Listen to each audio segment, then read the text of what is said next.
Hi students, how are you. आज मैं twelfth के बच्चों से बात करना चाहूँगा जो महाराष्ट्र स्टेट बोर्ड के बच्चे हैं। बिकॉज 17th को उनका फिजिक्स का पेपर है and they must be in the tension. But don't take tension because I am here and मैं आपको कुछ इंपॉर्टेंट क्वेश्चंस और इंपॉर्टेंट कंसेप्ट बताने वाला हूँ। एटलीस्ट अगर आप उसको अच्छे ढंग से रिवाइज करेंगे तो आपके ठीक ठाक मार्क्स, अच्छे मार्क्स एग्जाम में आ जाएंगे, जो मैं हमेशा कहता हूँ। तो टेंशन मत लो, बिकॉज मैं हमेशा कहता हूँ tension always acts along the string and away from the body, because tension लेने का नहीं, देने का। तो आज मैं आपको वो सारे क्वेश्चंस और वो सारे कंसेप्ट्स बताने वाला हूं जो कि अभी आने वाले एग्जाम के लिए बहुत ज्यादा इंपॉर्टेंट हैं एंड लास्ट मोमेंट रिवीजन के लिए बहुत ही ज्यादा जरूरी हैं।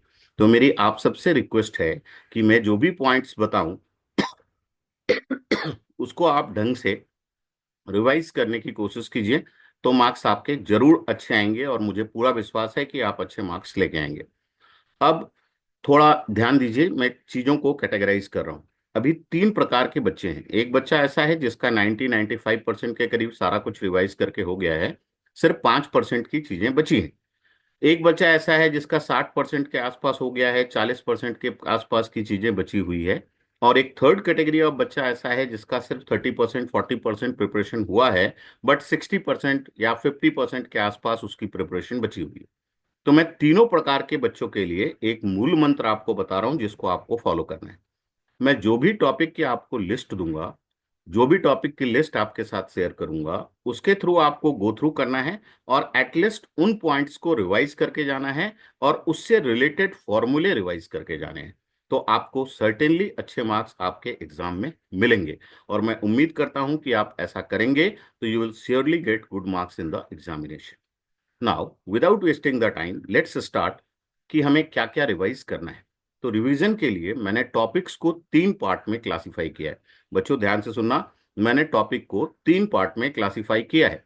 जो पहला पार्ट है उसमें electrostatics, capacitor, current, magnetism, EMI, AC और मैग्नेटिक इफेक्ट ऑफ करंट, इतने चैप्टर्स को मैंने इंक्लूड किया है। अब देखते हैं कि इन चैप्टर्स में क्या क्या इंपॉर्टेंट है। Are you guys ready? Please listen carefully. इन चैप्टर्स में आपको Ampere's law is very very important, Faraday's law, Gauss law, ये तीनों लॉ आपको देख लेने हैं। पोटेंशियल ग्रेडियंट जरूर रिवाइज करना है बच्चों, बिकॉज ये दो तीन बार पेपर में आया है। देन मूविंग कॉइल गैल्वेनोमीटर बहुत इंपॉर्टेंट है, मूविंग कॉइल गैल्वेनोमीटर जरूर रिवाइज कर लेना। इसके बाद गैल्वेनोमीटर से ammeter, galvanometer to voltmeter, या तीनों के बीच डिफरेंस पूछ सकता है कि एमीटर, वोल्ट मीटर, गैल्वेनोमीटर में क्या डिफरेंस है। इसके बाद इस सेक्शन में transformer is very important, transformer revise कर लेना। स्टेप जिसकी वर्किंग, प्रिंसिपल और step up step down transformer, step up step down transformer. इसके बाद आपका पार्ट आएगा, दैट पार्ट इज, एक छोटा सा चैप्टर है मैग्नेटिज्म करके। मैग्नेटिज्म वाले चैप्टर में आपको क्या करना है बच्चों? सबसे पहले मैग्नेटाइजेशन, करंट सेंसिटिविटी, ससेप्टिबिलिटी, समझ में आ रही बात? ससेप्टिबिलिटी और मैग्नेटिक इंटेंसिटी, इनको रिवाइज करना है। अगेन आई रिपीट, क्या क्या रिवाइज करना है? Magnetic intensity, magnetic intensity, susceptibility, magnetization and ferromagnetism, ferromagnetism. और एक डेरिवेशन है टाइम पीरियड का, टाइम पीरियड का T equals to 2 pi under root of I upon M B, वो टाइम पीरियड वाला डेरिवेशन रिवाइज कर लेना। ठीक है? इसके बाद आगे बढ़ते हैं, कैपेसिटर देख लेना। कैपेसिटर में पैरेलल प्लेट कैपेसिटर का डेरिवेशन, पैरेलल प्लेट कैपेसिटर की एक कैपेसिटी का डेरिवेशन, कैपेसिटी के डेरिवेशन के बाद energy stored in the capacitor, polar and non polar dielectric, polar and non polar dielectric. इसके बाद मैग्नेटिक इफेक्ट ऑफ करंट में Biot Savart law, straight wire का मैग्नेटिक फील्ड का डेरिवेशन, स्ट्रेट वायर का magnetic field का derivation, again I repeat, straight wire का magnetic field का derivation. Then eddy current, Lorentz force, eddy current, Lorentz force. Lastly LCR resonating circuit, LCR resonating circuit, AC में ये सबसे ज्यादा important है, इसके ग्राफ भी इंपॉर्टेंट है। Last but not the list, Gauss law और इसके एप्लीकेशन। एप्लीकेशन में भी जो सॉलिड स्फीयर और हॉलो स्फीयर वाला एक्सप्रेशन है, उसका एक्सप्रेशन एज वेल एज उसका ग्राफ देख लेना।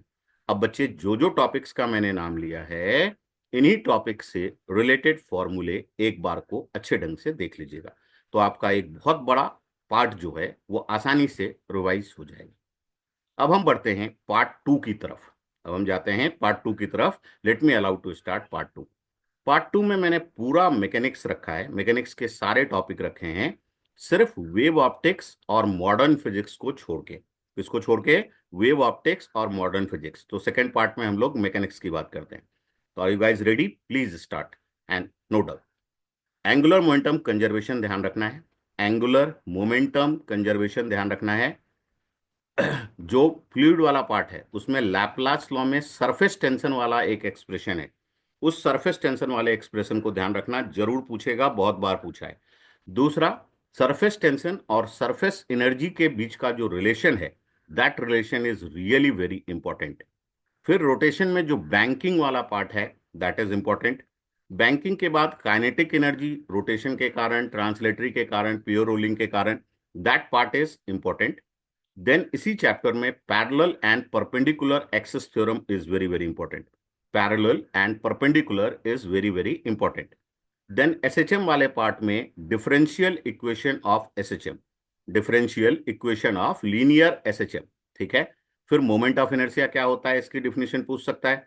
फिर रेडियस ऑफ गायरेशन क्या होता है, ये पूछ सकता है। रेडियस ऑफ गायरेशन से रिलेटेड न्यूमेरिकल पूछ सकता है, ध्यान रखना, रेडियस ऑफ गायरेशन से रिलेटेड न्यूमेरिकल पूछ सकता है।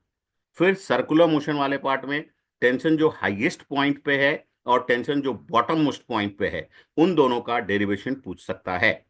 फ्लूइड में एक और इंपॉर्टेंट है terminal velocity, terminal velocity, that is also important. फिर काइनेटिक थ्योरी ऑफ गैसेस में degree of freedom, again I repeat, degree of freedom.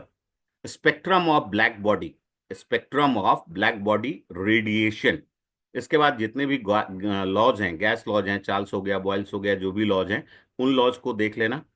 फिर coefficient of absorption A, coefficient of reflection, coefficient of transmission. इसमें short short एक एक दो दो number का question हो सकता है, तो ए आर टी तीनों को रिवाइज कर लेना, एब्जॉर्प्शन, रिफ्लेक्शन एंड ट्रांसमिशन।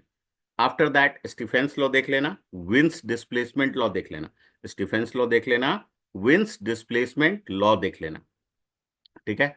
फिर वेव वाले पार्ट में लॉ ऑफ टेंशन देख लेना, वाइब्रेशन ऑफ एयर कॉलम देख लेना, क्लोज्ड एंड ओपन दोनों, जिसमें ज्यादा चांसेस हैं पूछने के open at both the ends, open at both the ends. फिर स्टेशनरी वेव क्या होता है, स्टेशनरी वेव देख लीजिएगा, स्टेशनरी वेव की डेफिनेशन और उसका डेरिवेशन। वो देखने के बाद फंडामेंटल फ्रीक्वेंसी क्या होती है, हार्मोनिक किसको बोलते हैं, नोड क्या होता है, एंटी नोड क्या होता है, नोड क्या होता है, एंटी नोड क्या होता है, समझ रहे हैं। इसके बाद आपको difference between free and force vibration, difference between free and force vibration. And lastly in circular motion v equals to linear velocity और एंगुलर वेलोसिटी का relation and centripetal and centrifugal force, centripetal and centrifugal force. अब तुम ये सोच रहे होगा कि मैंने चैप्टर्स को इस मिक्स वे में क्यों लिखा है। बेटा मिक्स वे में लिखने का कारण यह है कि मैंने जिस ऑर्डर में पढ़ा है उनकी इंपॉर्टेंस उसी टाइप से है। मैंने कैटेगराइज इस तरीके से किया है कि जिसके ज्यादा से ज्यादा क्वेश्चन पूछने के चांसेस हैं उनको अपर प्रायोरिटी रखी है, मतलब उनको मैंने पहले बोला है, और जिनके कम पूछे जाने के चांसेस हैं उनको मैंने नीचे की तरफ लिखा है। So that's why I give you in the mixed way, ठीक है। तो तुमको कोई चैप्टर नहीं पढ़ना है, पूरा पोर्शन एक साथ रिवाइज करना है, ठीक है। Now let's move to the third part of this, तीसरे पार्ट की तरफ बढ़ते हैं। तीसरे पार्ट में हमारा मॉडर्न फिजिक्स है और वेव ऑप्टिक्स है, ठीक है भाई। तो मॉडर्न फिजिक्स और वेव ऑप्टिक्स में आपको क्या देखना है, ये ध्यान से देख लीजिए। Reflection and refraction by Huygens principle, reflection and refraction by Huygens principle. दूसरा क्वेश्चन हाइजेंस प्रिंसिपल पे ये भी पूछ सकता है कि write 4 points regarding the Huygens principle. तो आप देख लीजिएगा कि 4 पॉइंट हाइजेंस प्रिंसिपल के बारे में अगर पूछा तो उसको हम लिख सकते हैं। फिर most important YDSC, Young's double slit experiment, ये जरूर करके जाना है बच्चों। YDSC, Young's double slit experiment. YDSC के बाद diffraction through single slit, diffraction through single slit, जिसमें फ्रॉनहॉफर वाला जो केस है उसको रिवाइज कर लीजिएगा, ठीक है। मॉडर्न फिजिक्स में lastly principle of Bohr model, half wave and full wave rectifier, logic gate as well as you can go with radioactive decay, Zener diode, photodiode, and Zener diode as a voltage regulator. Zener diode as a voltage regulator. Zener diode as a voltage regulator. तो at least इतना part आपको revise करने की जरूरत है। इतने कम से कम में मैंने पूरा कवर करने की कोशिश की है।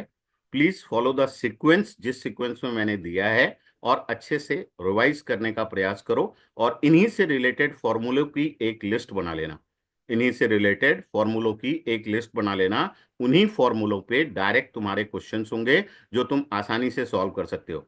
स्टेट बोर्ड का पेपर है, इसमें कोई बहुत ज्यादा जेई के टाइप घुमा के क्वेश्चन नहीं आता है। डायरेक्ट अगर हमें दिया है ईएमएफ निकालना है ट्रांसलेटरी मोशन के कारण, और अगर बीएलबी लगाना है तो मैग्नेटिक फील्ड गिवन होगा, लेंथ गिवन होगा, वेलोसिटी गिवन होगी, तीनों टर्म्स हमें डालना है और मल्टीप्लाई करना है, हमारा आंसर आसानी से आ जाएगा।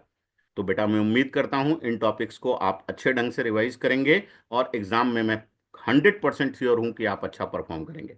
एक छोटी सी बात और ऐड करना चाह रहा हूं इसके साथ, जिसको ध्यान रखना। ये जो मैंने टॉपिक्स के नाम बोले हैं, इसकी फटाफट अभी तुरंत एक लिस्ट बना लो।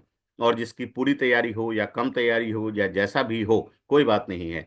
आप जब रात में सोने के लिए जा रहे हो, सारे टॉपिक्स को एक बार ऐसे प्लेन पेपर हाथ में लेके जस्ट गो थ्रू इट, एक बार गो थ्रू करो और देखो कौन सा मुझे आता है, कौन सा नहीं आता है। जो जो नहीं आता है उसको मार्क करो और उसको रिवाइज करो। सुबह फिर से उठो, उठने के बाद सबसे पहले इसी के थ्रू गो थ्रू करो और देखो कि हमें क्या आता है और क्या नहीं आता है। जो नहीं आता है उसको रिवाइज करो, और जो आता है उसको जस्ट लीव करो। ऐसा करके 2-3 दिन, 2 दिन जो भी बचे हैं, इसमें आप एटलीस्ट 2 से 3 रिवीजन लेके चलो। 2 से 3 रिवीजन लेके चलोगे तो मार्क्स आसानी के साथ आएंगे। अब देखो, फिजिक्स का 100 का तुम्हारा पेपर है, 30 नंबर का तुम्हारा प्रैक्टिकल है। कॉलेज वालों की मेहरबानी रहेगी तो you will almost get anything between 25 to 30। 70 के पेपर में करीब करीब 20-25 का न्यूमेरिकल, 20-25 का ही डेरिवेशन, और करीब करीब 20 के आसपास का थ्योरी पकड़ के चलो। मैंने जो आपको बताया उसमें मैक्सिमम डेरिवेशन कवर हो जाते हैं। मतलब 20 से 25 मार्क्स वाला प्रकरण तो अपना आराम से सॉल्व हो गया। उसमें अगर अपने को 15 से 20 के बीच भी कुछ भी मिला तो भी ठीक है। अब न्यूमेरिकल्स, अगर इनके तुमने फॉर्मूले रट लिए तो जो तुम्हारे 15 से 20, 25 नंबर के जो न्यूमेरिकल्स हैं, उन न्यूमेरिकल में भी अगर तुमने 10 से 15 नंबर भी लेके आए तो भी 15 और 15 30 हो जाता है। थ्योरी बाकी बचा 20 नंबर का, जो ऑलमोस्ट मैंने डिफरेंस इन सब से कवर करने की कोशिश की है कि क्या डिफरेंस पूछेगा, क्या चीजें पूछेंगी। तो अगर उसमें आपने सारे डिफरेंसेस लिखे थोड़ा इधर उधर करके भी, तो भी आपको अगर हाफ मार्क्स भी मिले तो 10 नंबर आराम से मिलेंगे। समझ में आ रही बात? तो अगर हम तीनों को भी गिरी से गिरी स्थिति में जोड़ लें तो anything between 45 to 50 we can easily able to score. और अगर 25 to 30 उधर से हमें मिलता है तो हमारा स्कोर 65-70% प्लस होता है। तो please, whatever I told you in the last minute revision, that is very very essential, and you need to follow all this. And I'm damn sure कि you all will do this, and आपने सारा work, hard work किया है। Just it is the final time. घबराओ नहीं, खुद पे विश्वास रखो और अच्छे ढंग से कंप्लीट करने की कोशिश करो। चाहे कुछ भी रिजल्ट आए, रिमेंबर वन थिंग कि I am always with you. Last thing कि अगर आपको लगता है कि ये वीडियो आपके लिए यूजफुल है, आप लाइक कर सकते हैं। अगर आप चाहते हैं कि बाकी रिमेनिंग पेपर्स में भी मैं आपको इंपॉर्टेंट क्वेश्चंस की लिस्ट दूं तो आप सब्सक्राइब कर सकते हैं। और अगर कोई भी आपको डाउट्स है या कोई कंफ्यूजन है या यू आर फीलिंग डिप्रेस्ड और anything, you can write in the comment section. I will try to reply as much as I can. ठीक है? तो भाई, best of luck to all of you. सारे गांव वालों को मैं बेस्ट ऑफ लक बोलता हूं, एंड वी नो कि हम गांव जीत के ही आएंगे। Thank you everyone, and best of luck for the paper.